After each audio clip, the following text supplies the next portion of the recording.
Hello, Dean Burnett, here, this guy. Writer guy, author, neuroscientist, science bod, commenter on things, write books, those ones, and more. Well, two more. There's two you can see there. And yeah, so this is my first in a probably quite erratic series of video diaries. I'm doing this for several reasons. One, it's lockdown again, or semi-lockdown, or quasi-lockdown, or we're going from one lockdown to another. I don't know. I've lost track completely. So don't get to see a lot of people. And seeing as for 2 years now, I've spent most of my day in this wooden box. It's my outdoor office. Sort of becoming a little bit worried that I've basically started talking to myself. And I thought, well, if I record it and put it out, it doesn't count as to myself, does it? It counts as a conversation, albeit rather one-sided. So I don't really need medical intervention just yet. That's encouragement. And also, I got a new book coming out in a month's time. And with that, I've got a lot of talks lined up. But because of the aforementioned lockdown, they are online talks, which involves me staring at the camera a lot and talking out loud to what ostensibly is no one in the tangible sense. So I thought I'd better practice doing that because I want people to take me seriously.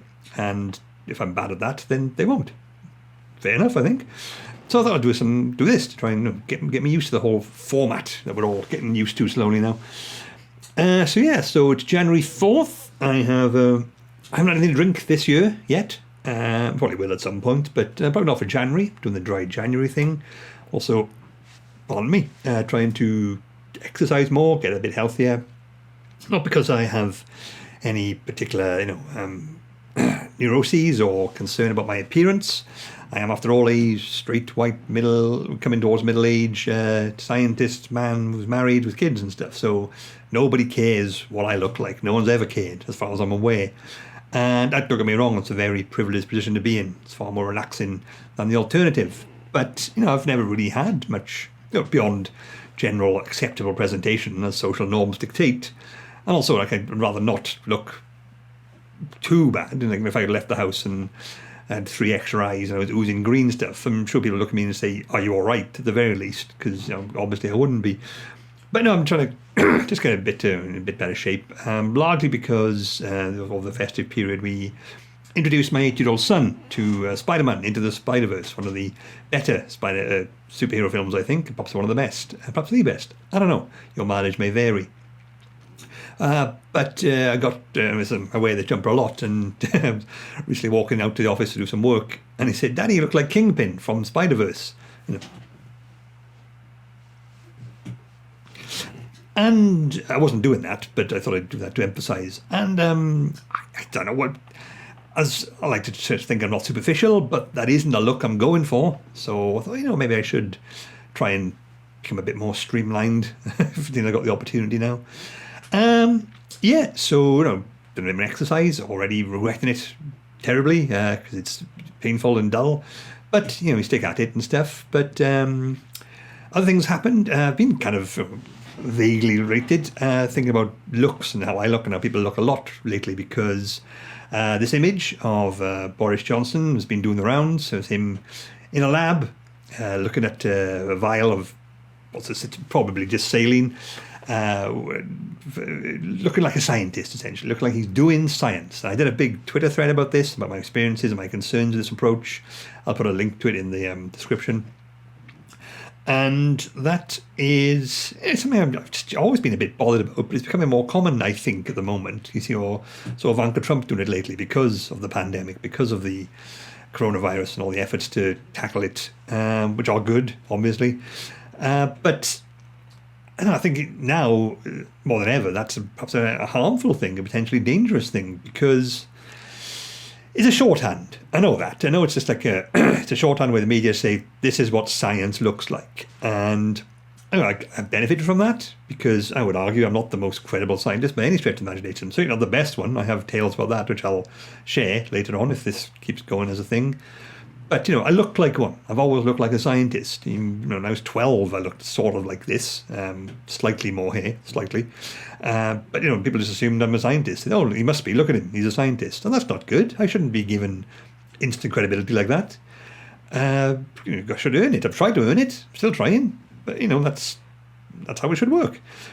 And, but then it's a shorthand. Like I say, it's a cliche, it's a stereotype, call it what we will, but according to most of the mainstream media, scientists look like people in white coats wearing safety goggles a lot of the time, looking intently at, bubbling liquids or test tubes full of stuff, maybe holding something over a Bunsen burner, maybe in the blue glow of something, which is quite technical.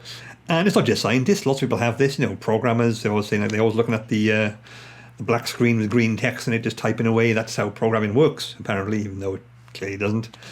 And so the media has a lot of these shortcuts and cliches and shorthands to just say this is a story about scientists. Science, this is a thing. This is what these people look like. And I get where that came from. You don't have time to sit down and explain to every single reader/viewer what they actually look like, what they do, because 24 rolling news and constant scrabbling for clicks and coverage.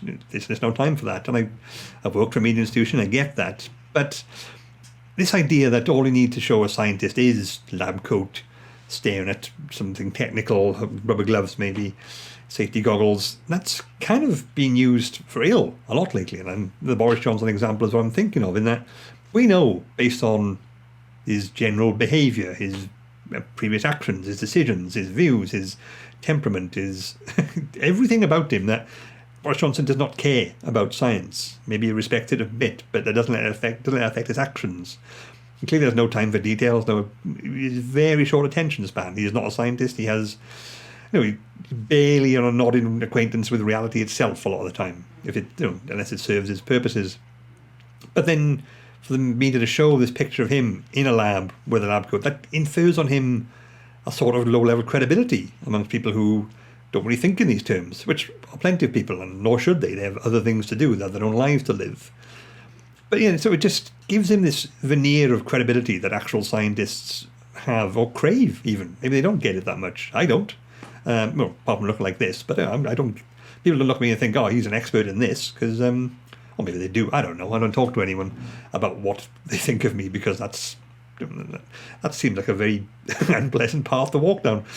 And but this idea that you can just show a politician in lab coat and with gloves and hold up some bubbling substance, and then they must know what they're talking about because they've done the science. So look, they're invested in the science of it too, and they aren't, clearly. It's just a photo op. It's just propaganda to show people that my decisions are informed by science. They're not. Your wardrobe is in this particular instance, but beyond that, it's really not.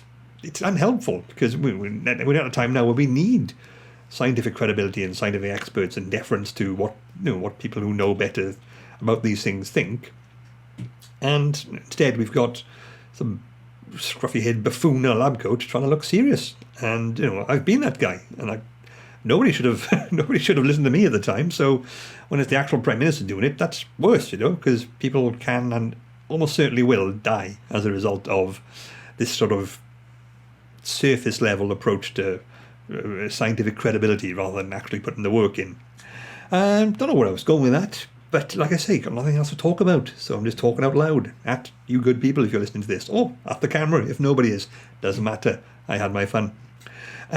So if you're still listening, my next book, Psychological, is out in a month exactly. January 4th today, February 4th it comes out. It's all about mental health and stuff. I'll be doing lots more about that. Link in the description as ever. So I'll do another one of these diaries when I can be bothered, or when it's something to say. Maybe tomorrow, maybe in 10 minutes, maybe never again. Who knows? Let's see.